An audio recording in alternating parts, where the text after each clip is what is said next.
Indigo বিপর্যয়ে চরম ভোগান্তি, কেন্দ্রকে নিশানা মুখ্যমন্ত্রী মমতা বন্দ্যোপাধ্যায়। হাজার হাজার লক্ষ লক্ষ বিমান যাত্রীর ভোগান্তির শিকার। মানুষের কথা ভাবে না ডবল ইঞ্জিন সরকার। ভোট কমিশন এজেন্সি এসব নিয়ে বিজেপির মাথা ব্যথা। ইন্ডিগো বিপর্যয় নিয়ে সরব Mamata Bandyopadhyay. Who is suffering since 7-8 days? Thousands of passengers, lakhs of passengers are sitting inside the airport and they are agitated. Very obviously, they are frustrated, they are harassed, they are tortured mentally. They are tortured.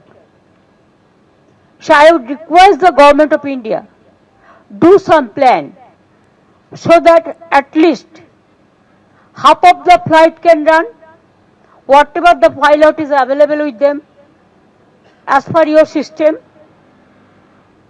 and arrange something else. Only to say like that you must go by train.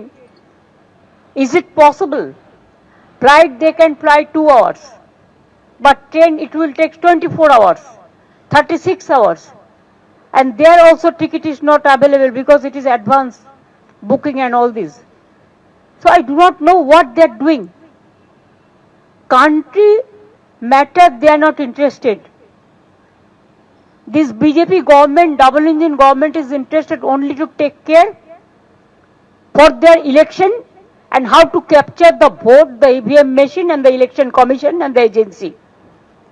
But they don't care the people. That is the main problem. And we care the people. And that's why we are just watching the situation. And situation is going to bad to worse. Mamata বন্দ্যোপাধ্যায়ের তো এটা নতুন কিছু নয়। উনি কালকে যদি মেঘ করে তাও বলবেন যে কেন্দ্র দায়ী, মেঘ হয়েছে। তো নতুন উনি সমস্ত ক্রেডিট নিজের নেবে।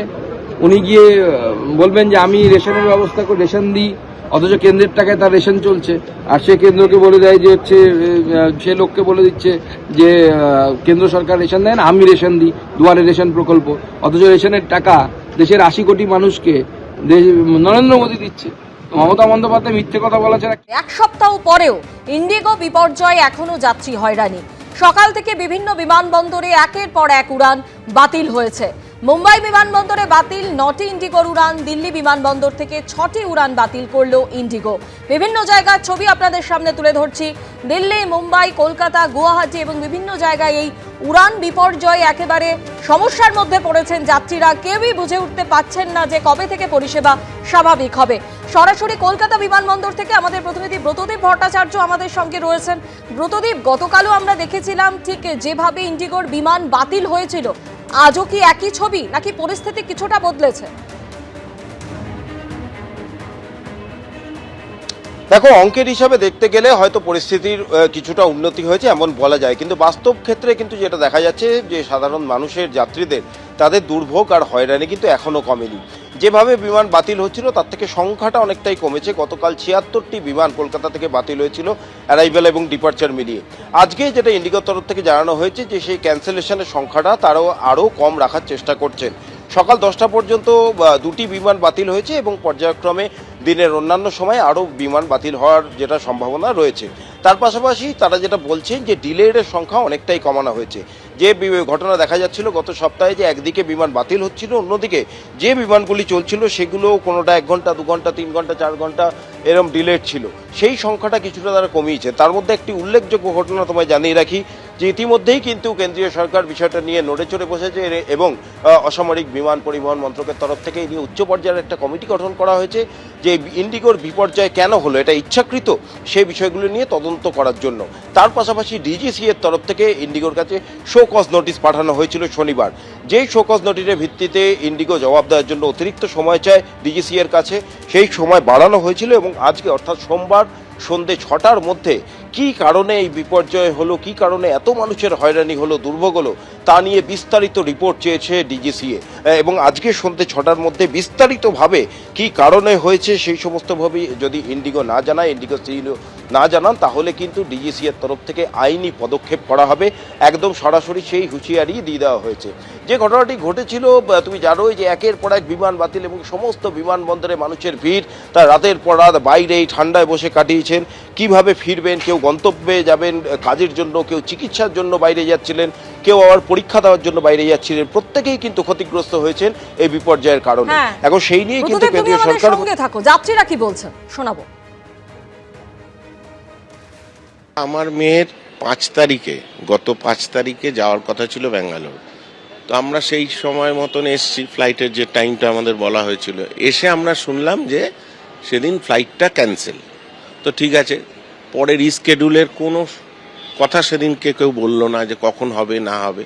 তো আমার মেয়েরা ভেতরে ঢুকে, আমার মেয়ে এবং আমার যে বন্ধু আমার পাশে রয়েছে তার মেয়ে, দুজন একসাথেই আরও আছে ওদের।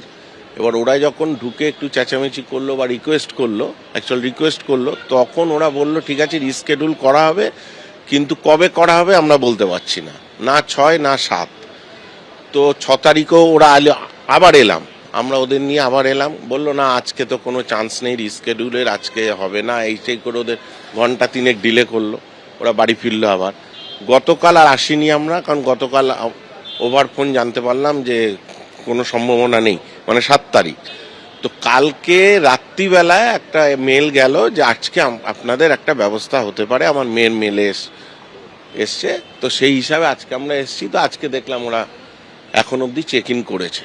গভর্নমেন্টের উচিত শুধু ইন্ডিগোর উপরে আমরা কেন নির্ভর করব, আদার্স কোম্পানিরা কেন আসছে না আমাদের এখানে? ভ্যারাইটিস কোম্পানি যদি থাকে তবে তো ইন্ডিগোর এই সমস্ত দুর্ব্যবহার বা হ্যাঁ ইন্ডিগো, আমার তো তাই মনে হয় যে যখনই কোথাও যাওয়ার চেষ্টা করি শুধু ইন্ডিগো তাদের ব্যবহার তো দীর্ঘদিন ধরে খারাপ থাকে, কোনো ভালো ব্যবহার কোনোদিনই আমরা পাই না, তার ফলটা এখন সবাই ভুগছে। আমার মনে হয় গভর্নমেন্টের উচিত এটাকে আরও ভ্যারাইটিস কোম্পানি আমাদের এখানে ব্যবস্থা করা, মনোপলি ব্যাপারটাকে তুলে দেওয়া, যাতে মানুষ তার সুবিধা মতো চয়েস অনুযায়ী যাতায়াত করতে পারে। সরাসরি আবারও কথা বলবো আমাদের প্রতিনিধি ব্রতদীপ ভট্টাচার্যের সঙ্গে। ব্রতদীপ, একটাই প্রশ্ন যে কবে থেকে পরিষেবা স্বাভাবিক হবে? ইন্ডিগোর তরফে বলা হয়েছে যে 10ই ডিসেম্বর থেকে পরিষেবা স্বাভাবিক হলেও হতে পারে, কিন্তু যা ছবি দেখছো 10ই ডিসেম্বর থেকে পরিস্থিতি স্বাভাবিক হওয়া সম্ভব?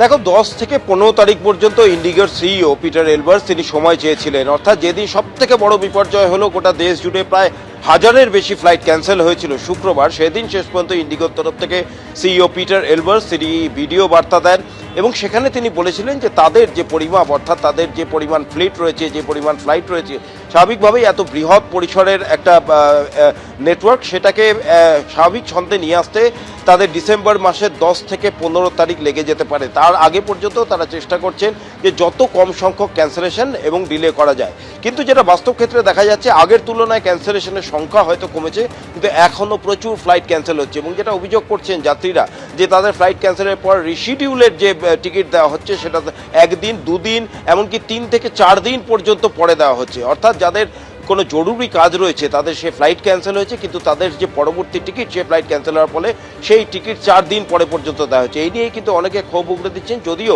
এই বিষয়ে ইন্ডিগোর তরফ থেকে আর নতুন করে কোনো বিবৃতি দেওয়া হয়নি। তারা যেটা জানিয়েছিলেন 10 থেকে 15ই ডিসেম্বর লেগে যেতে পারে এই পরিষেবা স্বাভাবিক হওয়ার জন্য। কিন্তু যেটা দেখা যাচ্ছে, গত সপ্তাহে যা ছবি আমরা দেখেছিলাম, আজকে সেই তুলনামূলক এয়ারপোর্টে হয়তো সেই ভিড়টা নেই, কিন্তু মানুষের দুর্ভোগ কিন্তু একই রকমই রয়েছে। এখনও একের পর এক ফ্লাইট ক্যান্সেল হয়েছে, তবে ডিলেটা আগের তুলনায় অনেকটাই কম। শোনেন, ধন্যবাদ ব্রতদীপ। এবিপি আনন্দ, এগিয়ে থাকে, এগিয়ে রাখে।